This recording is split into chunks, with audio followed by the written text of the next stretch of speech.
नारायण।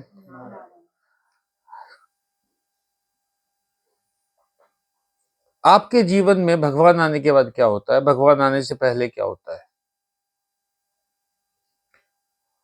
हनुमान चालीसा पढ़ते हैं हम लोग। हम कहते हैं हनुमान जी बेहद शक्तिशाली थे, बहुत ज्यादा शक्तिशाली थे।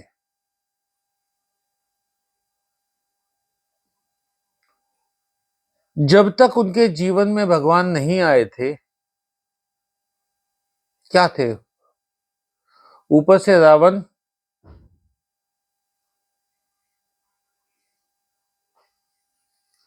सीता को लेके जा रहा था, सीता अपने जेवर फेंक रही थी, उन्होंने जेवर इकट्ठे कर लिए, सीता को छुड़वाया नहीं।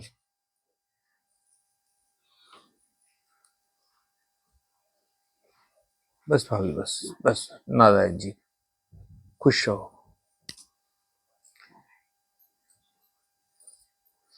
उन्होंने जेवर सीता को छुड़वाया नहीं।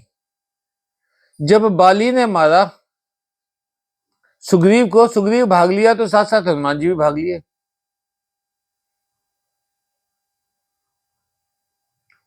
पर जब जीवन में भगवान आ गए तो वही हनुमान जी इतने पावरफुल हो गए कि वो लंका को जला सके,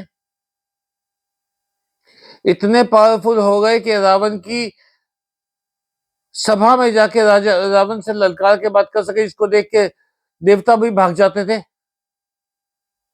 9 के 9 ग्रह रावण के पैरों के नीचे थे। उस रावण को चैलेंज कर दिया, उसका बेटा मार डाला। सीता को क्या कहा उन्होंने? कहते अगर मैं चाहूं तो मां तुम्हें अभी ले जाऊं 1 मिनट में। सुंदरकांड में आता है ना, पर प्रभु ने मुझे सिर्फ तुम्हारा पता लेके आने के लिए कहा है।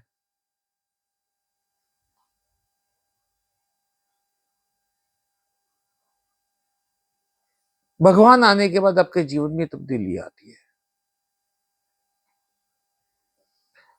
कोई ऐसी शक्ति नहीं है जो आपके अंदर नहीं है। शक्ति की जागृति आप पे आएगी तब जब आपके जीवन में भगवान आ जाएंगे।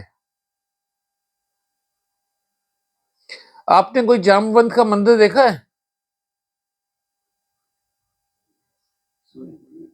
हाँ जी, भगवान राम का मंदिर देखा कोई? कितने मंदिर होंगे?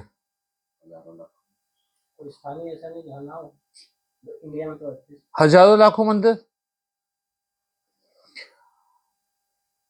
बेलूर, हेलेबिड, श्रवण बेलगोल, ये 3 शहर है कर्नाटक में।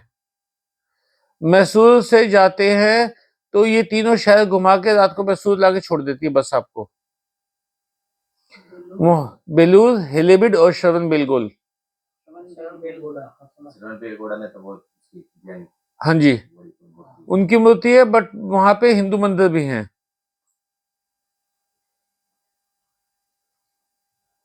वहां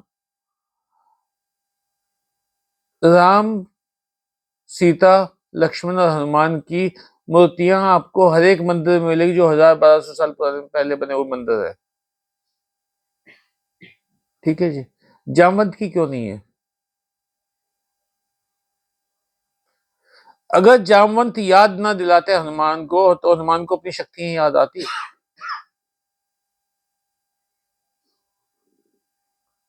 जामवंत क्या हुए? गुरु, शक्तियां याद दिला दी। हम लोग क्या है, एक षड्यंत्र चल रहा है कि आप गुरु तक पहुंच के रुक जाओ। भगवान को छोड़ दिया, गुरु पे अटक गए।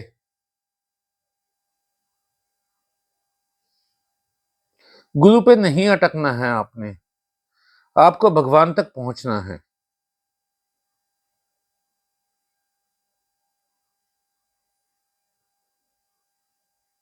भगवान आएंगे कैसे जीवन में? दिवाली के दिन है, सबके घर में सफाइयां चल रही हैं, खूब सफाई करते हैं। जिसमें हिम्मत होती है पेंट वगैरह वगैरह भी करवा लेता है, रिपेयर शिपेयर करवा लेते हैं घर में, सब क्लीन करवा लेते हैं बिल्कुल। किस कामना के साथ कि हमारे घर में माँ लक्ष्मी आएंगी, साथ में गणेश जी को लेके आएंगी। उनके मानस पुत्र हैं, गोद लिए बेटे हैं गणेश जी। माँ सरस्वती को साथ लेके आएंगी। तो उनके आने के लिए हम अपना घर साफ सुथरा कर लेते हैं। हमारे घर में दिवाली तो छोड़ो, कोई वैसे मेहमान आने वाला हो तो हम सारा घर साफ कर लेते हैं। नई चादर बिछाएंगे, नए मेजपोश, नया फर्नीचर, नया डिनर सेट, नया टी सेट सब रखेंगे। पर हम करते क्या है, अपने मन के अंदर, अपने दिमाग के अंदर कितना कचरा रखा है। भगवान आए तो आए कैसे?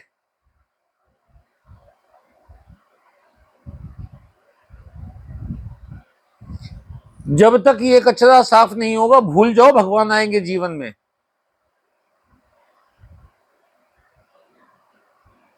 ये सारा कचरा साफ करना पड़ेगा।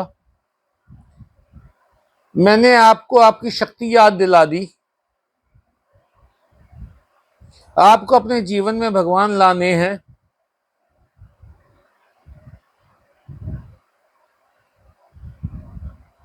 एक व्यक्ति गया एक महात्मा के पास। महात्मा बहुत पहुंचे हुए बताए जाते हैं। उसने कहा मुझे मोक्ष चाहिए। महात्मा ने कहा मोक्ष चाहिए? बोले अभी तक तो मेरे पास कोई तो बेटा मांगने आता था, कोई दौलत मांगने आता था, कोई स्वास्थ्य मांगने आता था, आज एक बड़ी चीज होगी, मुझसे मोक्ष मांगने आ गया। सबसे सस्ती और सबसे आसान चीज है मोक्ष।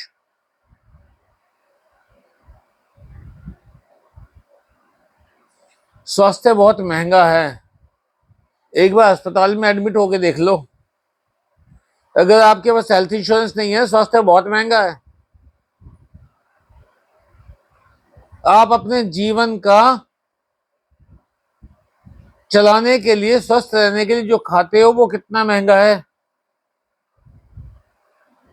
स्वास्थ्य महंगा है, धन तो महंगा है ही। नींद भी उड़ानी पड़ती है, चैन भी उड़ाना पड़ता है, शरीर भी लगाना पड़ता है, तब जाके कहीं किस्मत साथ दे तो धन आता है।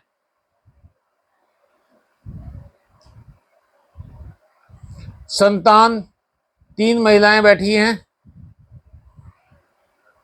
डिलीवरी में कितना पेन होता है, कितनी तकलीफ उठानी पड़ती है। दुनिया में सबसे अशक्त बच्चा इंसान का होता है। आपको जान के हैरानी होगी, जब तक बच्चा 8-10 साल का नहीं हो जाता, यानी अपनी जिंदगी का 10% हिस्सा, जो हम 100 साल का कहते हैं, 10% हिस्सा, 15% हिस्सा वो कमा नहीं सकता, वो अपना गुजारा नहीं कर सकता, अशक्त है। हिरन का बच्चा, हिरन 25-30 साल जीता है। अगर उसके जीवन का 15% हिस्सा 3-4 साल उसका बच्चा अशक्त रहे तो जी पाएगा क्या? पैदा होते ही खड़ा होकर भाग लेता है। गाय का बच्चा पैदा होते ही उठ के मां के पीछे चल पड़ता है। इंसान का बच्चा नहीं कर पाता। चिड़िया का बच्चा मैंने खुद अपनी आंखों से देखा है, 15 से 20 दिन के अंदर वो उड़ने के लायक हो जाता है।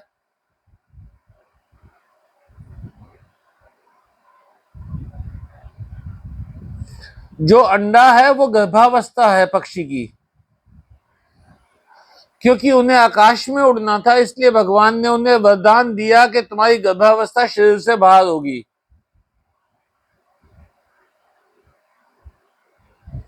जब उसमें से चूजा निकल गया, चूजा निकल के तैयार होके उड़ने के लिए 20-21 दिन मैक्सिमम है। एक पक्षी की उम्र अगर आप 5 साल भी लगाओ,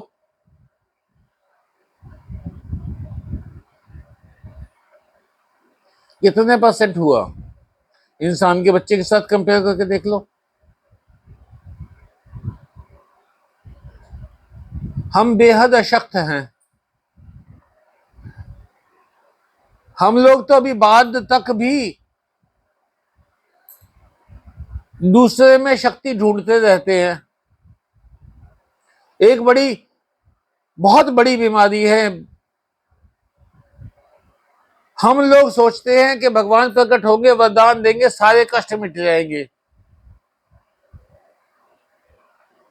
ये सिर्फ किस्से कहानियां हैं। जब आपके कर्म पॉजिटिव में हो जाएंगे, नेगेटिव में नहीं रहेंगे,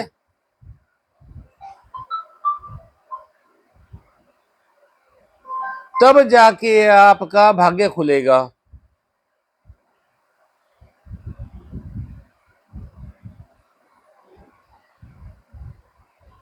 एक शेर आता है उर्दू का, शौक हर उम्र में होते हैं जुदा, शौक हर उम्र में होते हैं जुदा, खिलौने, महबूबा, रुतबा और खुदा। पहले हमें खिलौने चाहिए, चाहे वो बैट बॉल हो पहले या झुंझुना हो। झुंझुने से शुरू हुए, बैट बॉल पे पहुंच गए, आजकल तो मोबाइलों पे पहुंच गए, सोशल मीडिया पे पहुंच गए, फिर उसके बाद महबूबा या महबूब, शादी हो गई,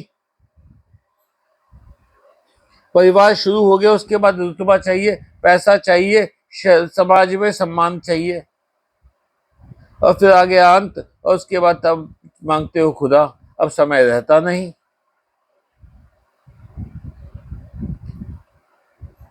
आज सुबह अग्रवाल समाज का एक ग्रुप है, उसके अंदर 4:30 बजे एक महानुभाव ने एक राजनीतिक मैसेज डाल दिया। उनकी आयु होगी 65 साल, हो सकता है 70 साल भी हो। मैं जगा हुआ था, मैंने लिखा कि ब्रह्म मुहूर्त है, चतुर्थी का दिन है, त्योहार का दिन है, भगवान जप लो। राजनीतिक मैसेज इस समय, जब आप मरोगे भगवान के पास जाओगे तो वो ये नहीं पूछेंगे कि तुम बीजेपी के थे, तुम कांग्रेस के थे, तुम आम आदमी पार्टी के थे, तुम इनेलो के थे, तुम शिरोमणि अकाली दल के थे। भगवान नहीं पूछेंगे।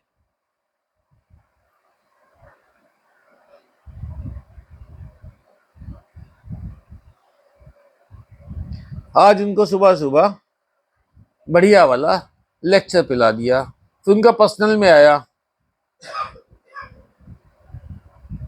कि मुझसे गलती हो गई। मैं जी कल 17 साल की बच्ची प्रेयर में खड़ी थी, गिरी और मर गई, हार्ट फेल हो गया उसका। अभी हमारे दोस्त की पत्नी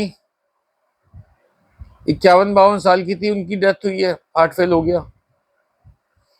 मेरे एक रिलेटिव है उसमें हांसी में, 27 साल का लड़का दुकान पे आया, सुबह नाश्ता करके आरती पूजा की, गद्दी पे बैठा मर गया। 9 महीने का बेटा छोड़ के चला गया। मृत्यु घूमने लग रही है और हम लोग पड़े हुए हैं किस चक्कर में? माया में।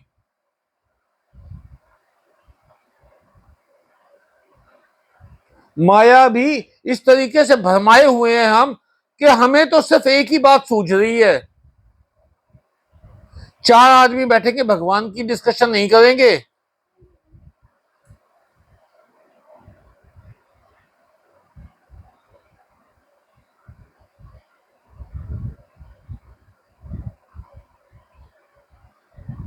क्यों? क्योंकि जो लास्ट प्रायोरिटी है ना, उसके बाद भी कोई स्थान होगा तो वो भगवान का है।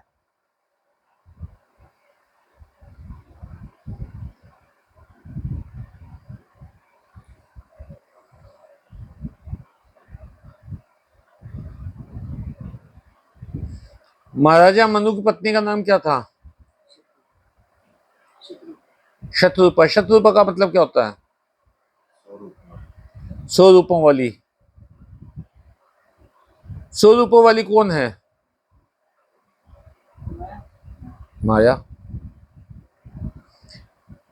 महाराजा मनु को अंत में सूझा, अपने जीवन के अंतिम चरण में सूझा कि मुझे भगवान चाहिए।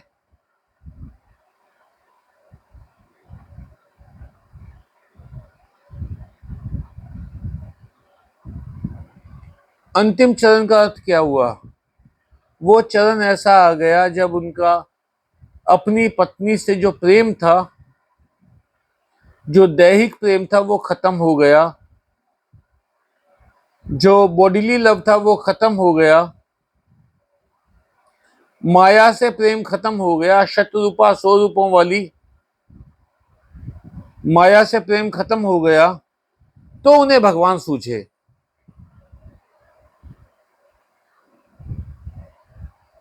आपको 100 सीढ़ियां चढ़नी पड़ेंगी।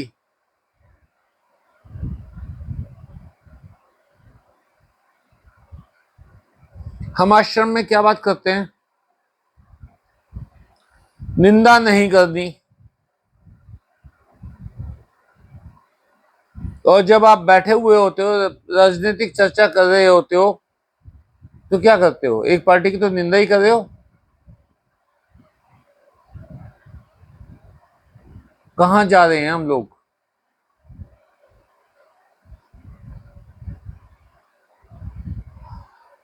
हनुमान बन जाओ,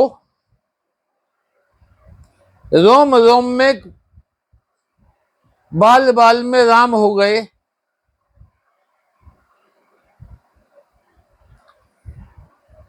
तो राम ने क्या किया? सीने से लगा लिया हनुमान को। और हनुमान ने भी दिखाया, कहते जिस सीने के आप बाहर लगे हुए हो, आप तो बाहर लगे, मैंने तो अंदर बसा रखा है। छाती फाड़ के दिखा दी।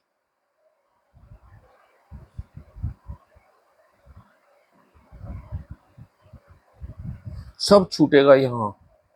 समय बिल्कुल थोड़ा बचा है।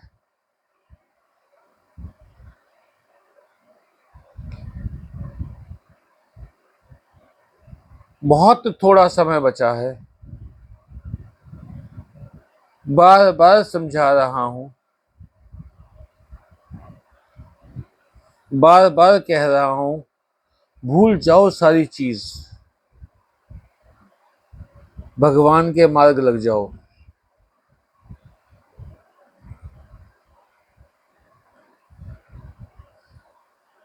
आज का सत्र यहीं तक। नारायण।